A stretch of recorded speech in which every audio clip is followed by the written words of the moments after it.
he did nothing to stem the tide. Okay, so as a result, the king after him, Ahaz, was one of the most wicked kings that was, because Jotham didn't address it. The decay was allowed to fester. Okay, all the way till he got to Hezekiah. And of course, Hezekiah was a good king and tried to get the tide back into the right area. So what we're doing is just showing you some of the things that was going on in the times of Isaiah. Hezekiah eventually succeeded Ahaz, and Hezekiah was a faithful follower of the Lord.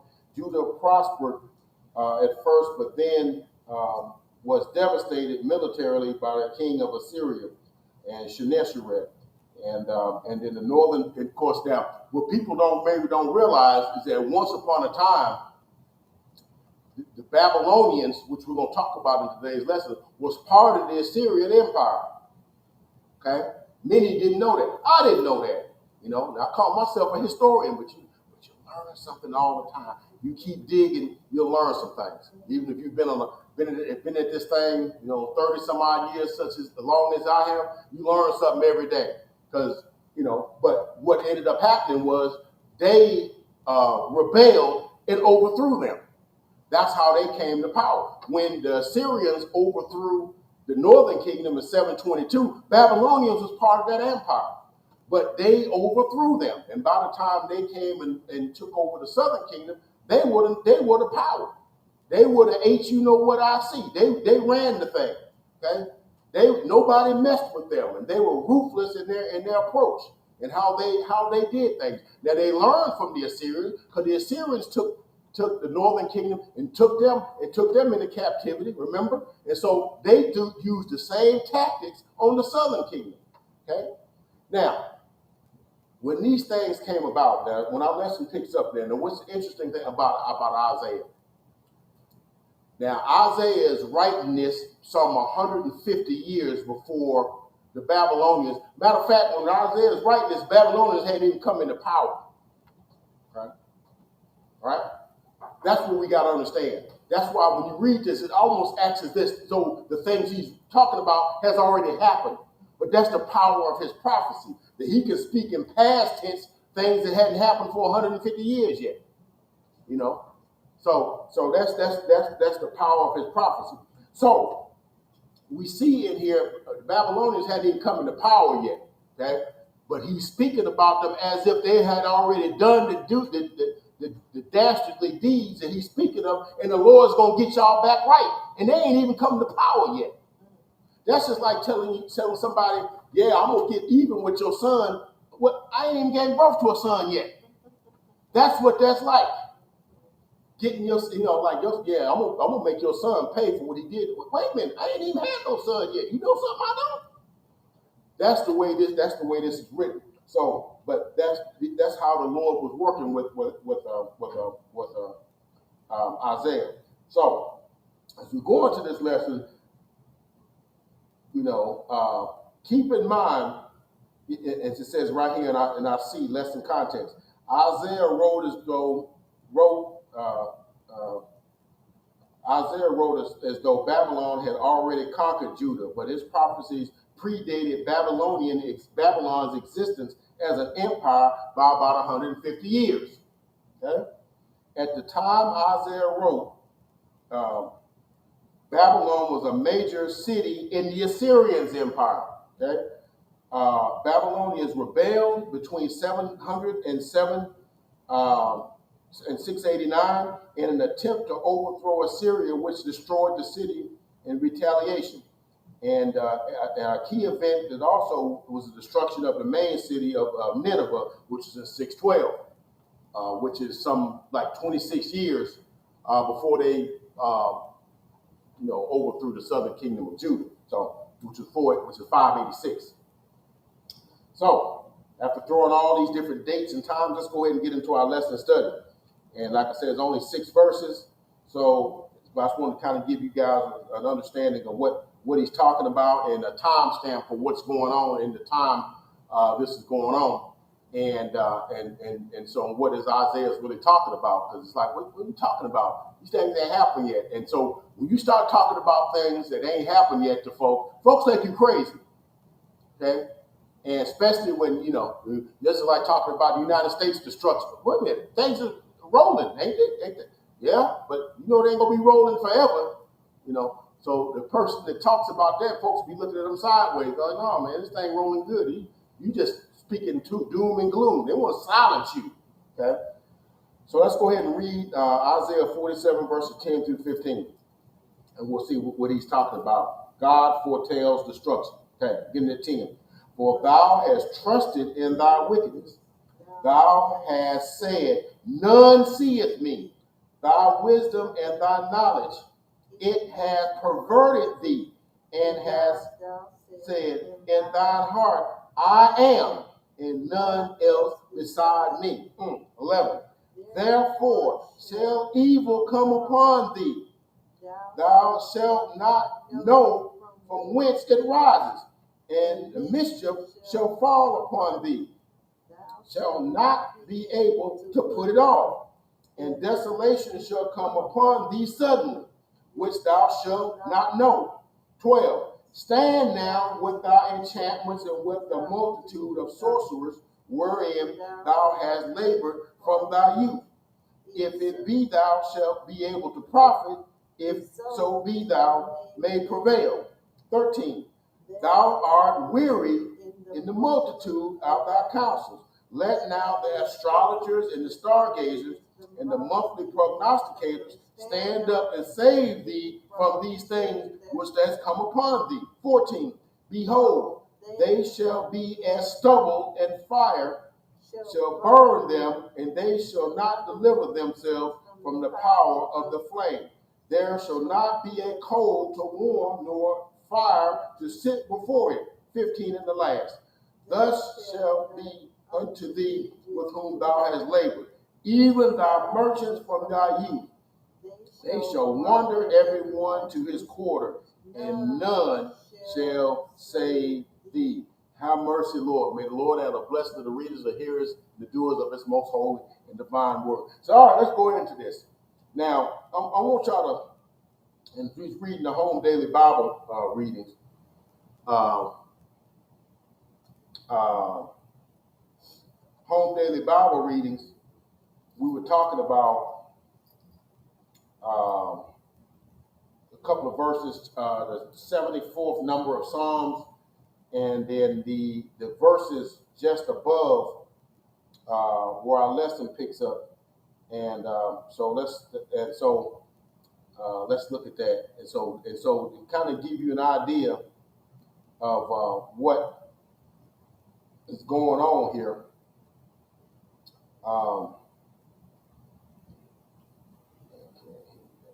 That's sidetracked here. Yeah, here we go. All right. So to kind of give you an understanding here, let's go ahead and look at that. And I think that was the 47th chapter, and it's verses 1 through 9. And it's talking about the humiliation of Babylon. So it's kind of gives you an understanding, and it picks up at verse 10. But let's just look at that, and I'm going and just kind of see what Isaiah is talking about as it relates to what's going to happen to Babylon. Now remember, Babylon was this nation that came out of another nation.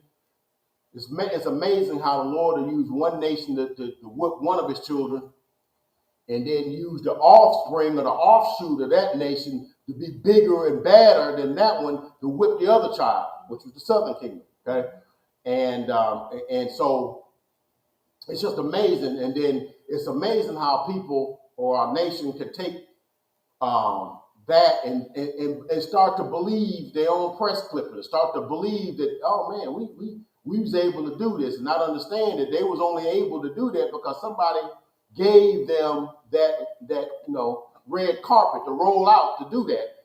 But you start doing things, that's one of the devices of Satan, that he will make you believe that, you know what, man, you just so good, you didn't have no help in doing this, you just great. And you see, and the pride always goes before the fall, always. So let's just look at that.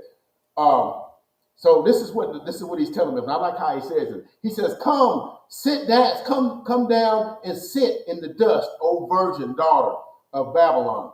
Sit thee on the ground. There is no throne. There is no throne, O daughter of the Chaldean." Chaldean being the race of people that the Babylonians are. That's their race of people, the Chaldeans. Okay? For that thou shalt no more be called tender and delicate. Take the millstones and grind meal, uncover thy locks and make bare the leg, uncover the thigh, pass over the rivers. Thy nakedness shall be uncovered. Okay? Yea, thy shame shall be seen. Okay? Then it goes on to say, I will take vengeance. I will not meet thee as a man.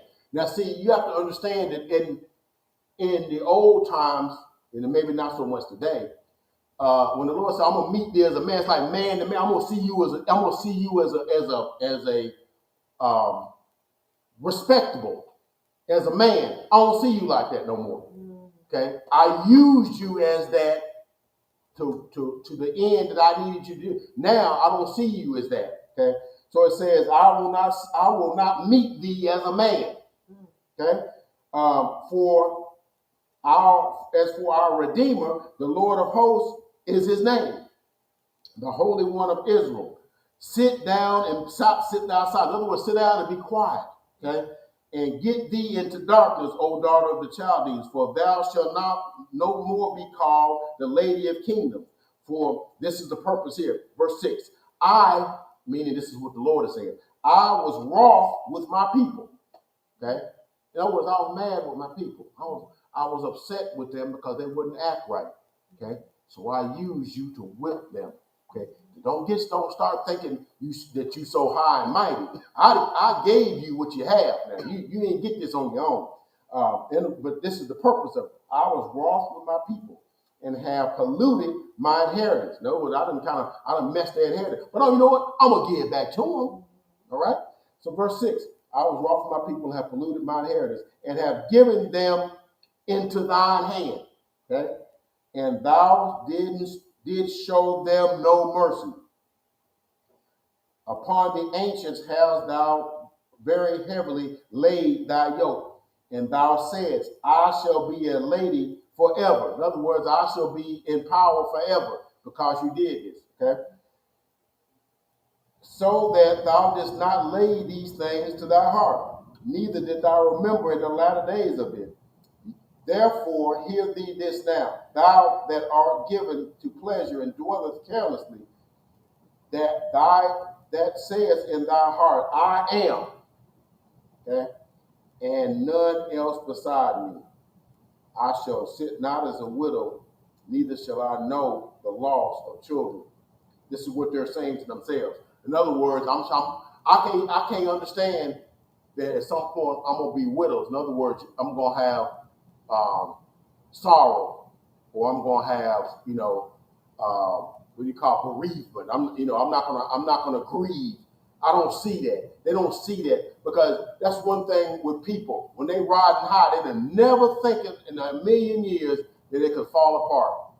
That they could end up, people that have all this money and this power and this prestige and all the connections and networks and all this stuff, never could conceive at any time in their life they could be destitute or homeless or without or begging for food or whatever. There's people, I encounter people all the time that with signs, as I'm going to work. Some of these people haven't always been at that level. Some of them have had more than I have, but at some point in their life, through some bad decisions, or maybe some bad luck, or maybe some other thing, they find themselves at this point. And when they were flying high, I would guarantee you, I would bet all of my money, they never saw themselves at that point. Okay, so that's what he's saying about these Babylonians. I shall not sit as a widow, neither shall I know the loss of children. I'm not going to know what it's like to live because you know why? Because I don't do the adjusting. I make folks adjust to me. That's what they're saying, right? But these two things shall come to thee in a moment and one day, the loss of children and the widowhood. They shall come unto thee, and in thy perfection, for the multitude of thy sorceries, and for the great abundance of thine enchantments and stuff. So I just want to just kind of give you, so that kind of leads us to where our lesson starts today. So let's go ahead and start looking at the where our lesson starts. So we're starting at verse 10. So we just read verse 9. So verse 10 basically starts off and says, look, page turn. All right. Thou hast trusted in wickedness, okay, and has said, there's none seeth me. So let's look at that for a minute. So we're talking about, so when we're talking about these lessons, you got to understand who he's talking. So first we've established that he's talking about the Babylonian nation. He said, thou what? For thou hast trusted in thy wickedness. Like I said, hast. That's past tense. See, he's talking about their practices before they even have become a people. See, that's what the Lord had revealed to him.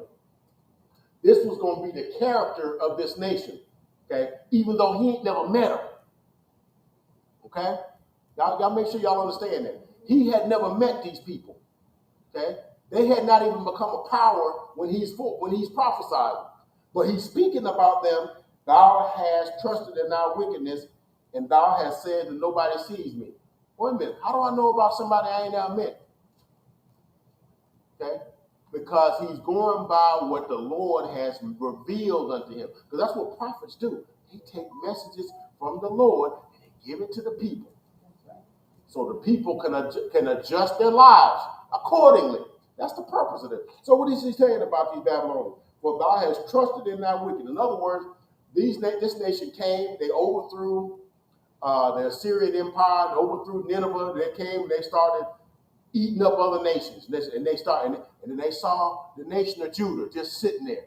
And Judah looked right for the taking. So they said, well, you know what? We'll just take them too. And they came in 586 and came in and destroyed Judah, busted down the walls and burnt the temple, and then took all of the, we know the story, took all of the able-bodied, the men, and the strong women, and the strong children, and those that were talented and had ability, and took them, some 600 some odd miles into Babylon, put them to work, and left the poor, the destitute, the widows, the old, the crazy, if you want to call them, the mentally unstable, the whatever, left them behind to reproduce. And took them in. So that's what they did, okay? And they started to feel pretty good about themselves because at the time they were the known power. So they start saying, yeah, I'm pretty good at this thing, all right? They start to feel themselves a little bit, right? Because they had no reason not to. Everything they touched, they conquered, all right? So what's it saying? Thou hast trusted in thy wickedness. The things that their ruthlessness that they were doing, they trusted in that. That's going to save us, okay? And says what? None seeth me. It's amazing how folks, when they do the things that they do now, we're talking nationwide at that level, but I want to break it down to the individual level because how the Babylonians was feeling about themselves, we tend to sometimes feel about ourselves that way as individuals. We'll do some things, we'll think, oh, nobody sees us. Yeah, ain't nobody see that. Yeah, nobody see me, when I took this from brother so-and-so and whatever. See me and, brother so-and-so went off to work and I'm going to slide by the house and, to see Mrs. So-and-so while he going to work. Oh, yeah, that happens. Now, I'm not saying I've ever done that. I'm just saying this is, let's get that on record. I'm just saying people do that. And think, ain't nobody see me. They look around and ain't nobody see me. And they do it. They do that. Or hey, ain't nobody looking. I'm going to put that in my pocket. Yeah, don't think nobody see that, right? So this nation said the same thing. I'm doing this devilment, as my dad used to say. I'm doing this devilment. I'm taking these people and whipping them and taking them down there. We know when they was down there, they was putting folks in the fire furnace, doing things to them. We know the stories all through Ezra and Daniel. We know how they was doing them, right? when they didn't bow down and said, now look, now y'all got to get this thing right. I'm gonna put y'all in this fire in front and burn y'all up. All right? So they was wicked and thought that nobody can check us. We don't have to answer to nobody. We have no accountability. All right? Do you know people, individuals like that today? Some of these people, some of these individuals that run companies, some of these individuals that run countries, feel like they can do whatever they want and have no accountability. I can mistreat, talk to you how I want to, do what I want to. Don't nobody see it. If they do see it, they ain't gonna say nothing. Right? So this is how this nation was feeling. The phrase "no one seeth me" implies that the Babylonian Empire viewed itself as above accountability. Now we see that in our today's society. Some of these people, maybe kids or maybe a powerful individual, think they can break the law and whatever. Don't matter. My daddy gonna get me out. I'll do whatever I want. I'll say what I want. Because my dad is a judge. He'll get me out. Okay, so there's some of that going on. So like I said, that happens with individuals. Feels like nobody can check them. So moving on. The Babylonian Empire had not faced any of the consequences from either sphere exercising its enormous power inhumanely, which led to the supposition that unjust treatment was acceptable. See, how that thing runs about is sometimes you start doing things so long, and people start, and we'll take even our own people when we was brought over here in chains and stuff, and they enslaved us and did all these things to us. We may have thought that kind of treatment was what we're supposed to have. That's supposed to happen to us because it's happening so long and ain't nothing changing, and we accepted it, right? And so maybe this is where it's supposed to be. We're supposed to, maybe we are 2/3 of them or 1/2 of them. Maybe we are. Okay. So moving on here. Such a philosophy still permeates many societies. If my country is the strongest, then surely everything my nation does is sanctioned by God. Does that sound familiar?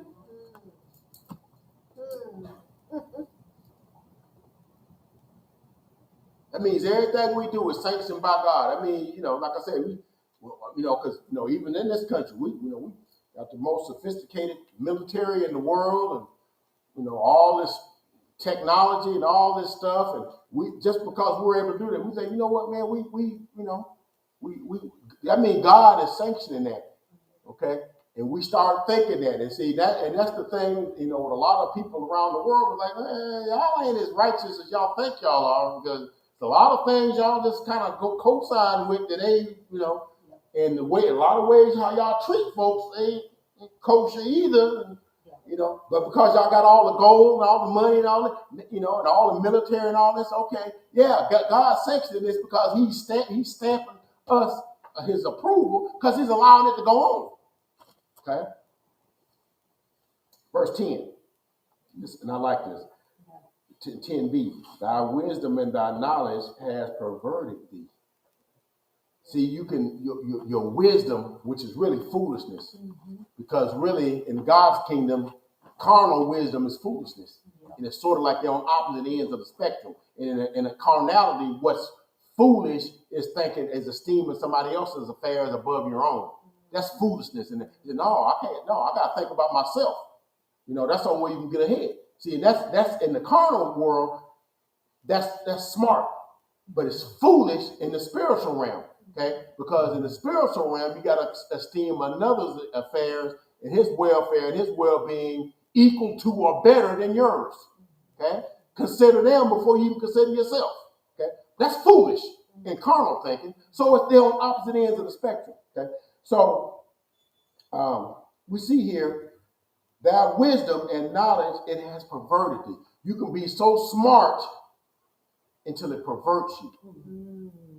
Because you're so smart, okay? That you start to, and it also and also has in thine heart saying, and there's none else beside me. And also, what it also tells you is that sometimes when you have uh, substance and have resources, you think, it perverts you. And a lot of times when people, when they have an abundance of money, a lot of times and that's why sometimes I don't criticize as much some of the, not as much as some of the media does, because I know they're just trying to sell stories and stuff. They don't really care about a person's well-being or whatever, stuff like that. They don't care.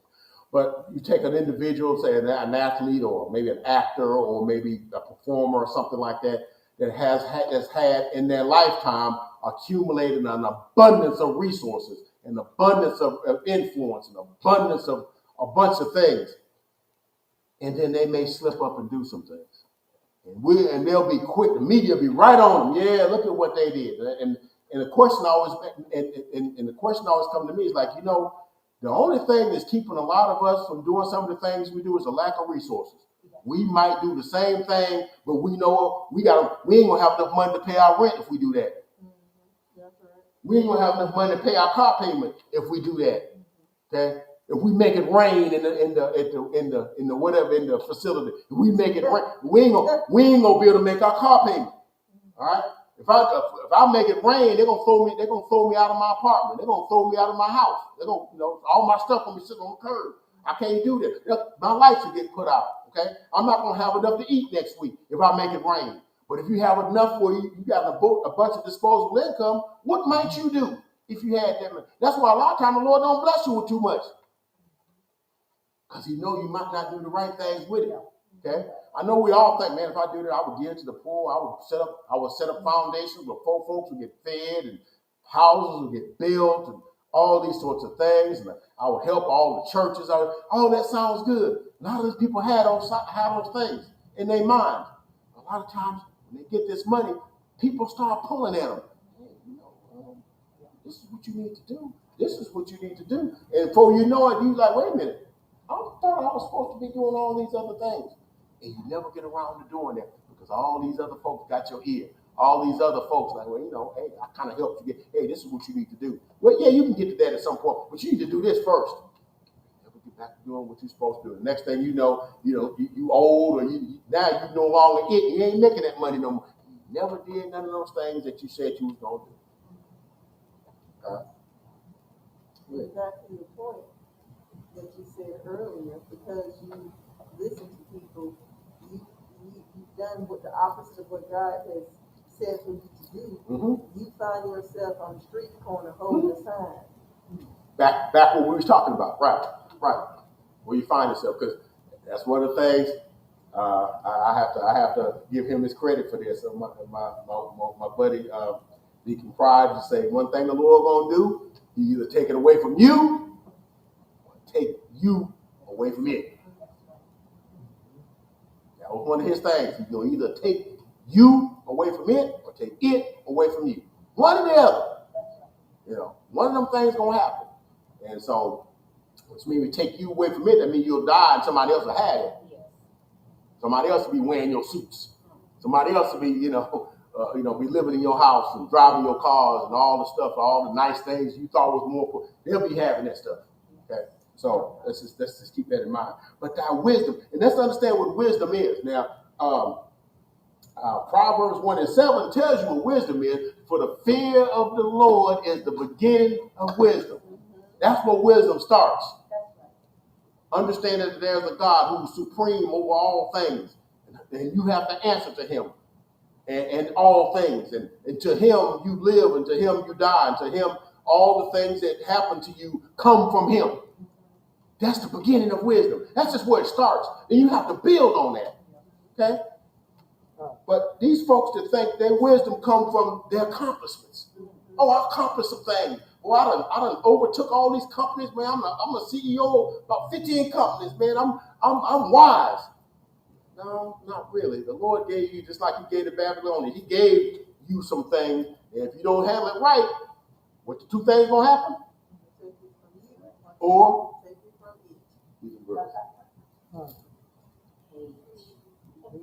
well, a lot of people overlook the fact that wisdom without you can have all the knowledge about something, but if you don't have the wisdom and use it properly, it ain't gonna matter about that. That's right. You got to have the wisdom to be able to know when and how to use your knowledge or something. That's right. That's right. That's right. You got to know. Right. That's exactly right. You got to know how to use what you have. It don't matter that you have. That's just like having, a lot of times, we buy these these new cars basically that you buy now. They almost drive themselves. There's so much stuff on them. There's stuff on my truck, and I'm still learning. Oh, you can do that. Oh, I don't. Oh, and my phone, there's things on there I would never be able to do. Oh, I can do that? I didn't. And so sometimes you find yourself like, dang, I don't know jack, and it's a bad thing to have something and not know how to use it. Yeah, okay. Not know what to do with it. That's the wisdom right there. You know what to do. It's not enough to have it. You have to know how to apply it and put it to the best use that for what you need to do it for. Well, teacher, let me ask you this. A lot of times we say we got wisdom because we got gray hair or age.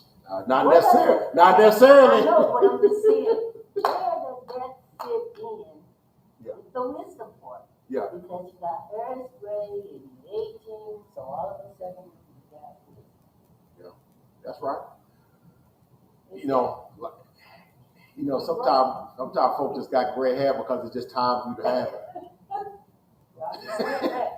It's just time for you to have it. I got a few here now. I might have to give me some whatchamacallit. No, I'll leave it alone. So you know what? I guess I will. I don't think I'm no wiser than nobody else, but if I am wise, it ain't because I got these. It's just, But but you should be to learn something. you should have done learned something. Yeah. Folks say ain't nothing like an old fool. Yes, exactly. Wait a minute. Why you should be better than that. That's right. Too much water that went under the bridge for you to be acting silly or doing silly things, saying silly things, or having that kind of, or not having no influence over whatever. Too much water that went under the bridge. Too many rising and settings of the sun that happening in your life for you to be thinking that way. Yeah. So wisdom don't necessarily follow age. It should, because you have the benefit of experience.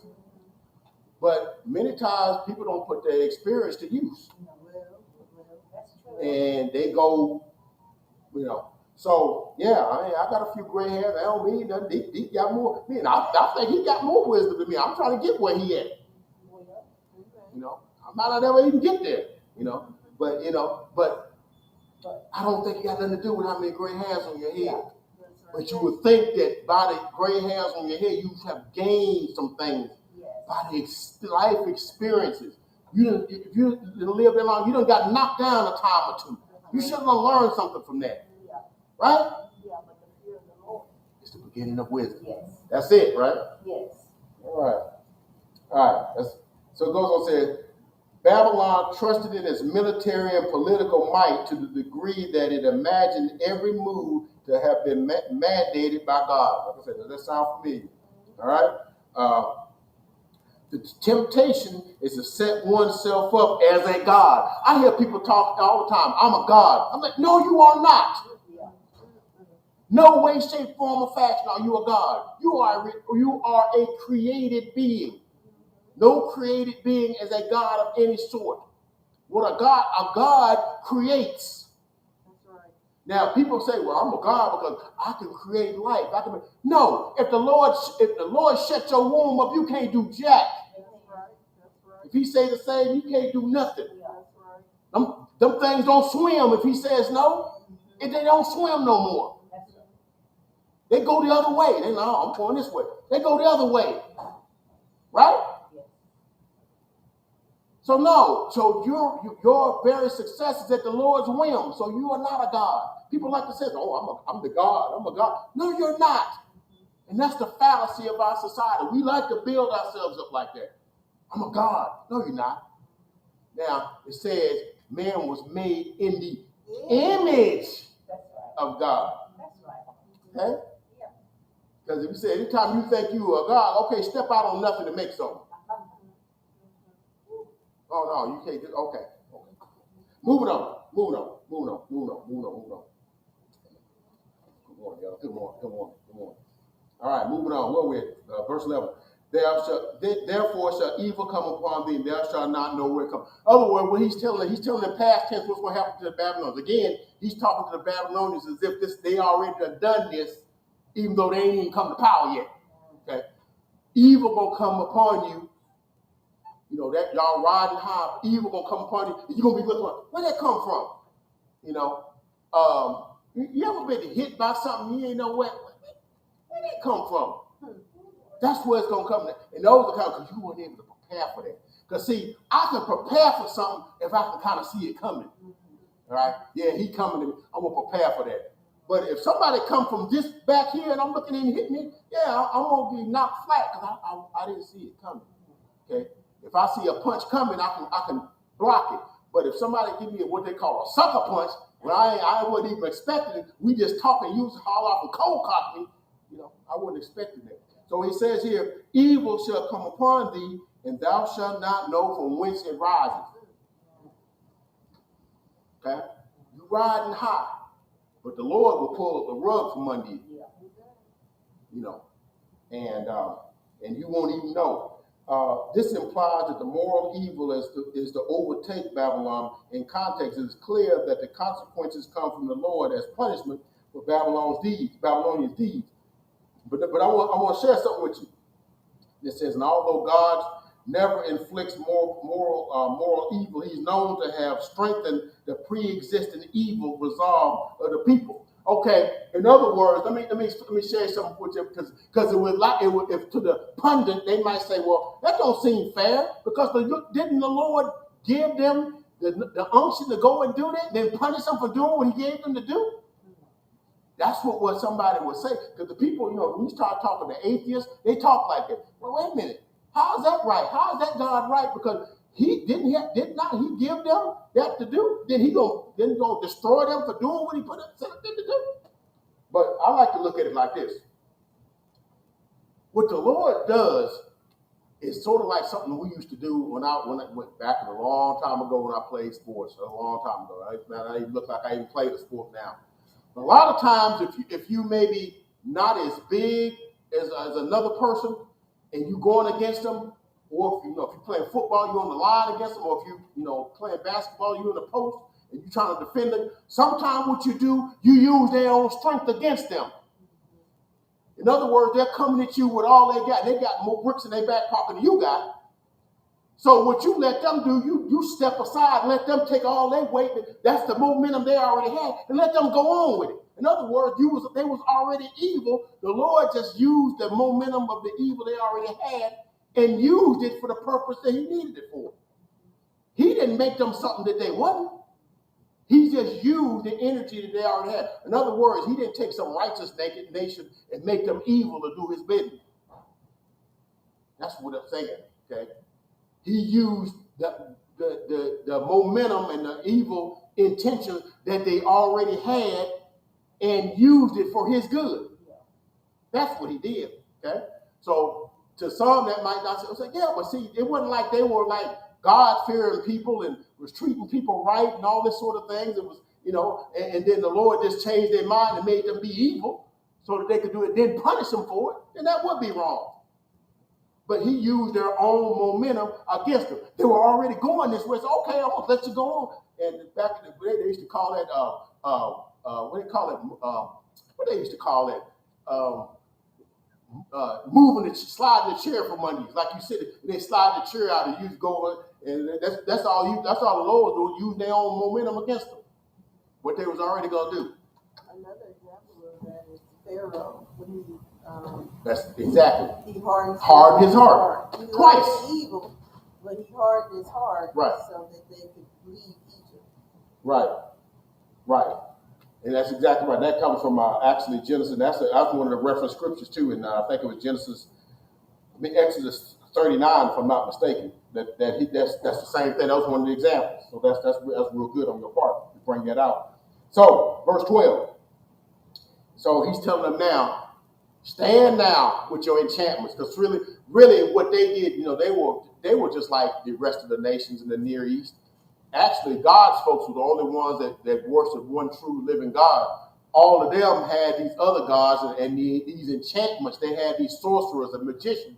They were supposed to like let the folks know what their gods was thinking, what they was trying to do. That's what they sort of was giving them like a peek inside what the gods was doing. That's what those enchanters and magicians was doing. So he's telling them, okay, go ahead and stand with your enchanters. Stand with them, because that's where you get your unctions from anyway. Go ahead and stand with them. And the multitude of thy sources wherein thou hast labored from your youth. In other words, that's all you know. And if it be so that thou shalt be able to profit, if it so be thou may prevent. In other words, you putting all your eggs into the idolatry and the sorceries, all that stuff, and if that saves you, so be it. Okay? But that's not going to save you. So he said, you stand with that, because that's how you got where you were. There would be one thing. Now, Nebuchadnezzar did have one moment of clarity, because remember, after the boys came out of the fiery furnace, he did say, now everybody saying anything other than them gods, I'm gonna put him in there because he is the God. But then remember, he was feeling himself in this, and the Lord put him out the pasture. Okay, he started getting claws and he was down on all four because he didn't remember that he didn't continue to do that. See, that's the thing about this thing. You got to continue to do that. You can't just say that today and then start, living like the devil tomorrow and whatnot. You got to. He said his proclamation. He was right in what he said. Yeah, the Lord of Shadrach, Meshach, and Abednego. Yeah, he be God. But then he started feeling himself as he's walking around his palace, and the Lord said, "Okay, you're gonna eat grass." And he ate grass like a common oxen. Okay, so that's a note to self. Don't get into you. Don't start feeling yourself. Don't start thinking you did this. Lord will make you start eating grass. Okay, and eating grass means you're on the street with a sign. That's eating grass. Okay, right? As we was talking about the people with a sign. All right, move on. 13. Thou hast wearied in the multitude of thy counsels. Now let the astrologers, the stargazers, the monthly prognosticators stand up and save thee. Yeah, you believe in that. Let them save you. Remember how Elijah did on Mount Carmel? He said, okay, go on call on Baal. Go on call on him. I'll sit here and wait. He waited, and they said, well, pick your voices up. He may be hard of hearing, or he may be out to lunch, or, keep calling him. I'll wait. And he kept calling. Okay, this is long enough. Let me go on and let my God do the work. And he even put water on the sacrifice and calling, and the fire came down, ate up the sacrifice, licked up the water in the trenches. Okay? He said, now he let his guys know, I'm gonna let you go first. When we was playing back in the day, he said, okay, we're gonna shoot for, I'm gonna let you shoot first. That's how much I believe that, I'm gonna let you shoot for it first. I'm gonna let you go first. And that's what he said. If y'all believe in all that, go ahead with that. I'm gonna let you roll with that. But, we know how that thing will roll. All right, 14 and 15, and we closing. Behold, they shall be as stubble. The fire shall burn them, and they shall not deliver themselves from the power of the flame. There shall not be a coal to warm nor a fire to sit. Wait a minute. We're gonna be destitute. We're going to have to warm us. We don't have a fire to warm us. But we have all these nations under us. Like I said, and you're going to be eating grass. Okay? You may be living up in the palace today, but you may be holding a sign tomorrow. Okay? I will work for food. I'll run errands for food, or I will do that. And I'm not making no jokes about it, because that could be any one of us. Okay? That could be any one of us. So any of us think that's funny, because that's not funny, because that could be one of us. So for us to get on our high horse and think that, many of us only a couple of checks away from being there. Right? Let the check not come a couple of paydays. And see how we end up. Verse 15 in the last. Thus shall be unto thee with whom thou hast labored, even the merchants from thy youth shall wander every one to his quarter, and none shall You're going to look for help in all these places, all these folks that lent you money before. Say, shoot, man, I know you got your boy. No, man, I ain't got you. Wait a minute, you know I took care of you. Yeah, no, man, I ain't got nothing for you. You're going to look everywhere for help. Look everywhere for somebody to give you a piece of meat. Somewhere, everybody to give you a piece of bread. Ain't nobody going to help you. Okay? Because you believed in your own abilities. You believed in your own press clippings. You believed that nobody saw you, that you was your own man, and you made yourself. I did this. And every now and then the Lord got to let you know. Every now and then when you lose a job or maybe a pandemic and things get funny, the thing get funny, to let you know that no, you don't got you, I got you. And if you believe in him, no matter what happens, he'll have you. No matter what happens, no matter what storm may come, no matter what disaster may come or whatever, he got you. Okay? But the minute you think you got yourself, that's when the problem is. Okay? That's all I have. And remember, justice delayed, not justice denied. Okay? Because these folks went on and did this for 70 some odd years and had they run. But when the Lord said time was up, just like mine is, time is up. Amen. When the Lord said time is up, time was up. Amen. Amen. That's all we have. And so for at this point, we're going to stand and be dismissed. And we're glad for all the participation, all that showed up for our Sunday school. That's good to get the service started off with Sunday school. That gets you off. That's just like breakfast, right? Amen. Amen. So let's stand so we can be dismissed.